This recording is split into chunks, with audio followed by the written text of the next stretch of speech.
So ఈ సంవత్సరం మనకి స్పష్టమైన సంకేతాలు అయితే గ్రహాల వల్ల తెలుసున్నాయి. మనకి పంచాంగం చెప్పుకున్నప్పుడు కూడా ఈ సంవత్సరం చాలా విపులంగా కూడా అనేక పంచాంగకర్తలు రాశారు. అనేక మంది సిద్ధాంతులు కూడా గ్రహాల యొక్క సంచార ప్రభావం ఉన్నప్పుడు జాగ్రత్తగా ఉండండి, సామూహికంగా ఎక్కడికి బయలుదేరకండి, ఈ ప్రభావం తీవ్రవాద దుశ్చర్యల ప్రభావం ఉంటుంది. ఇప్పుడు మనం ఏదో స్టాప్ చేసుకున్నాం అంతవరకే, కానీ భవిష్యత్తులో కూడా మళ్ళీ యుద్ధ వాతావరణం అనేటువంటిది ఉండబోతుందంటారా? ఖచ్చితంగా ఉండబోతుందమ్మా, అందులో సందేహం లేదు. ఎందుకనంటే గ్రహాలన్నీ కూడా ఇప్పుడు మీరు చూసుకున్నట్లయితే ఈ యొక్క 13 జూలై నుంచి 28 నవంబర్ వరకు కూడా శని వక్రంలో ఉంటాడు. 13 జూలై నుంచి 28 నవంబర్ వరకు శని వక్రగతి. వక్రగతి అంటే ఏంటి? మీనరాశిలో ఉండి వెనక రాశి యొక్క ఫలితాలని కూడా ఇస్తాడు. ఆ వెనక రాశి అయినటువంటి కుంభరాశిలో ఎవరున్నారు? రాహుగ్రహం ఉంది. శని రాహుల కలయిక. శని రాహులు కలిస్తే ఎలాంటి ప్రభావమో, శని మీనంలో ఉన్నప్పటికీ కూడా వక్రీకరించినటువంటి కారణం చేత కుంభరాశితో ఉన్నటువంటి సంబంధం ఉన్న ఫలితాలనే ఇస్తాడు. కుంభరాశిలో ఆల్రెడీ రాహు ఉన్నాడు కాబట్టి శని రాహులు కలిసినటువంటి ప్రభావము, కుజకేతులు కూడా కలవబోతున్నారు, కలిశారు ఆల్రెడీ 6th జూన్ నుంచి కలవడం జరిగింది. ఈ 13 జూలై తర్వాత కుజకేతుల యొక్క అంటే ఈ కేతువు కుజుడు ఇద్దరు కలిసి ఒకే డిగ్రీలో వస్తున్నారు జూలై 23, 24 తారీఖులో. అది చాలా ప్రభావవంతమైనటువంటి సమయం అమ్మా. ఏం జరుగుతుంది గురుగారు భవిష్యత్తులో? అది అగ్నికి. ఎందుకనంటే మీకు జ్యోతిష్ శాస్త్రం ప్రకారం కొత్త ఎడ్యుకేట్ చేయాలనంటే అగ్నితత్వ రాశులు 3 ఉంటాయి: మేషము, సింహము, ధనుస్సు. కాబట్టి ఒకదాన్ని మించినటువంటి బలం ఇంకొకటి. మేషము అగ్నితత్వం, దానికంటే మించింది సింహం, సింహ కంటే మించినటువంటిది ధనుస్సు. అందుకనే మీకు ధనుస్సు రాశిలో షడ్గ్రహ కూటం అనేది ఏర్పడినప్పుడే ఈ అగ్ని సంబంధముగా ఉన్నటువంటి మహమ్మారి ప్రబలి కరోనా రూపంలో అందరినీ కబలించి వేసి, అందరికీ జ్వరమే కదా వచ్చింది. అగ్నితత్వం అంటే జ్వరమే కదా. కాబట్టి మీకు ఈ యుద్ధ వాతావరణం ప్రపంచవ్యాప్తముగా, మన భారతదేశంతో సంబంధం లేకుండా ప్రపంచవ్యాప్తముగా సూచించే గ్రహ సంచారం ఇది. కాబట్టి ఇప్పుడు ఈ మధ్య ఇజ్రాయిల్, ఇరాన్, పాలస్తీనా, గాజా ఇవన్నీ కూడా యుద్ధ వాతావరణంలో ఉన్నాయి. అవును. ఎంత చాలా అనుకంటే అణుయుద్ధం వచ్చేంతగా ఉంది. బాలిస్టిక్ క్షిపణులు కూడా వేసుకుంటున్నారు ఇప్పుడు. అవును. ఇరాన్ దగ్గర అది తప్ప ఇంకా మరి వేరే ప్రత్యామ్నాయం లేదు. ఎందుకంటే వేరే ఆల్టర్నేటివ్ లేదు. ఎందుకంటే అప్గ్రేడ్ చేసుకోలేదు ఇంకా వాళ్ళ టెక్నాలజీ. అవి ఒక్కటే ఉన్నాయి. కాబట్టి ఏదైనా జరగవచ్చు. సో చాలా మరి అతి జాగ్రత్తగా ఉండవలసిన సమయం 13 జూలై నుంచి 24 జూలై వరకు కూడా సమయం బాగోలేదు. శని రాహులు ఒకవైపు, కుజకేతులు ఒకవైపు. దీన్ని మించి చూసుకుంటే గురువు రాహు నక్షత్రంలో ఎప్పుడు ప్రవేశం చేస్తున్నాడు? 13 జూన్ నుంచి ప్రవేశం చేశారు. 13 జూన్ నుంచి ప్రవేశం చేసి 28 జూలై వరకు కూడా ఉంటాడు. అంటే నవగ్రహాల్లో నైసర్గిక శుభుడు, అత్యంత శుభుడైనటువంటి గురువు కూడా 13వ తారీఖు జూన్ నుంచి 28 జూలై వరకు కూడా మంచి స్థానంలో లేడు. అంటే మిథున రాశిలో ఉన్నాడు, వాయుతత్వ రాశిలో ఉన్నాడు. అందుకనే మీకు వాయు ప్రమాదాలు కూడా జరిగినటువంటి కారణం. వాయుతత్వ రాశిలో ఉన్నప్పుడు ఈ గురువు. అందుకనే ఒక ఆస్ట్రాలజర్ కూడా ఎవరో డిసెంబర్లోనే దీని గురించి చెప్పడం జరిగింది. అవును. నార్త్ ఇండియాలో ఉన్న శర్మిష్ఠ అనే అమ్మాయి. సో ఏంటనంటే ఇవన్నీ కూడా మనం అంచనా వేయవచ్చునమ్మా. కాబట్టి ఇక్కడ గురువు ఈ 28 జూలై వరకు కూడా ఆరుద్ర నక్షత్రం అంటే రాహు నక్షత్రం. ఇక్కడ గురువు కూడా నైసర్గిక పాపత్వాన్ని పొంది ఉన్నాడు. తర్వాత రాహువు చూసుకున్నట్లయితే పూర్వభాద్ర నక్షత్రం, రాహు గురు నక్షత్రంలో, అంటే గురువు రాహు నక్షత్రంలో, రాహు గురు నక్షత్రంలో ఉన్న ఏంటనంటే ఇంటర్చేంజ్ అయ్యారు. అప్పుడు ఏంటంటే గురు రాహుల కలయిక ప్రభావాన్ని కూడా సూచిస్తుంది. గురు రాహులు కలిస్తే గురు చండాలం అంటారు. మీరు యూట్యూబ్లో మన గూగుల్లో వెతికినా గురు చండాల యోగం అంటే సింపుల్ గా వచ్చేసేస్తుంది. గురువు రాహు కలిస్తే గురువుకునే ఉదాత్తమైన గుణగణాలు కూడా అన్ని కూడా పోతాయి. తాటి చెట్టు కింద పాలు తాగితే కళ్ళు తాగినట్టుగా ఎలా భావన వస్తుందో, రాహు అంత శుభుడైనటువంటి గురువు కలిసిన రాహు ప్రభావంతో అలా వచ్చేస్తుందమ్మా. ఇది జరిగేటువంటిది. తర్వాత కుజుడు సింహరాశిలో 6 జూన్ నుంచి ప్రవేశించేసి 28 జూలై వరకు ఉంటాడు. అంటే చూడండి, ఈక్వేషన్స్ మొత్తం ఒక 6 గ్రహాలు ఉన్నవే 9 గ్రహాలు. అందులో చంద్రుడు పక్కకు పెట్టండి మైనస్, ఎందుకంటే ప్రతి 2-2.5 రోజులకు ఒకసారి తిరగాలి.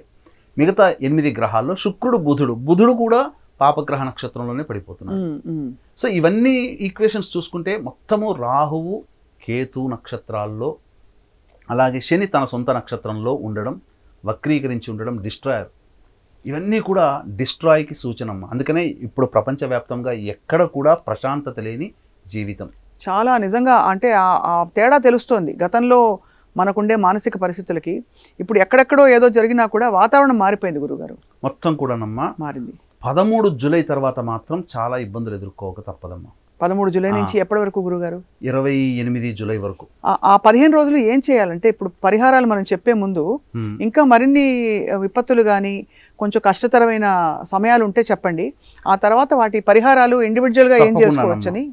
ఇక్కడ ఇంకొక విషయం కూడా ఏంటంటేనమ్మా, వీటికి తోడు మనం గురువు, రాహువు, కేతువు, శని, కుజులు చెప్పుకున్నాం.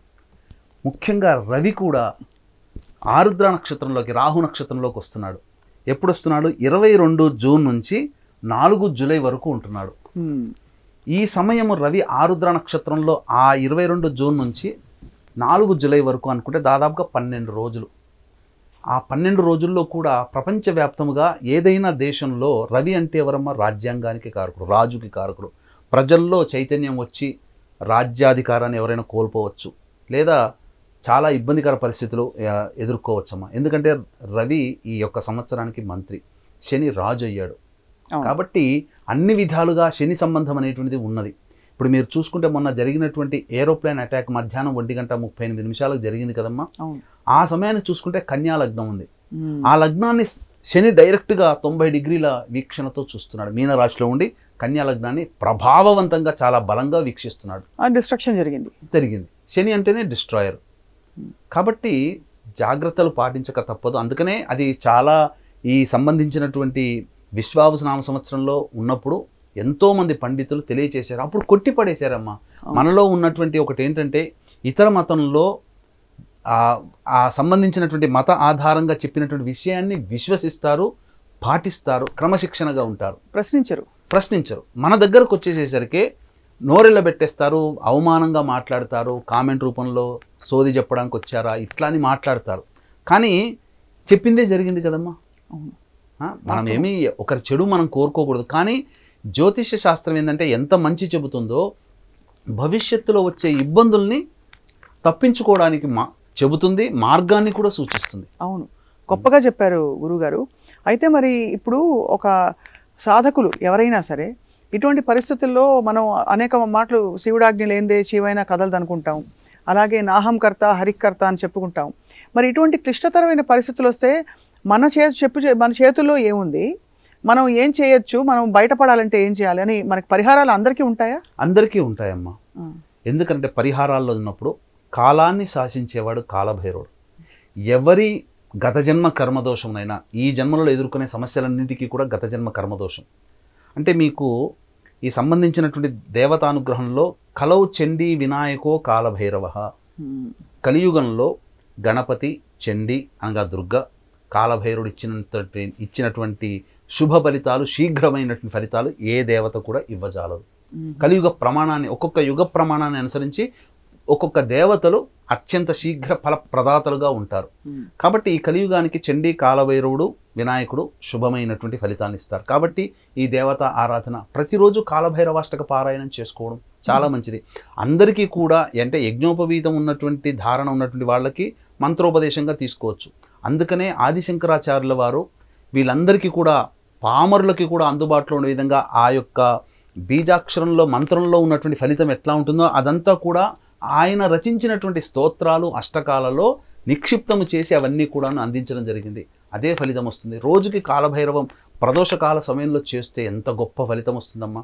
అలాగే గణపతి ఆరాధన చేయండి, అమ్మవారి దుర్గా అమ్మవారిని ఎల్లప్పుడూ కొలవండి. ఇవన్నీ కూడా చేయడం వల్ల మంచి జరుగుతుంది. అన్నిటికంటే మించి మృత్యుంజయుడు అనేటువంటిది ఈశ్వరుడు. కాబట్టి మృత్యుంజయ స్తోత్ర పారాయణం తరచూ చేసుకుంటూ ఉంటుంటే చాలా గొప్పగా, అంటే ఈ యొక్క పరిహారాల్లోకి వెళ్ళినప్పుడు, డెప్త్గా వెళ్ళినప్పుడు మరి ఒక సందర్భంలో మనం చెప్పుకుందామమ్మా. ఎందుకనంటే మనిషి అనేక గండముల నుంచి బయటపడాలంటే కూడా ప్రతిరోజు కూడా చేసుకోవచ్చునమ్మా.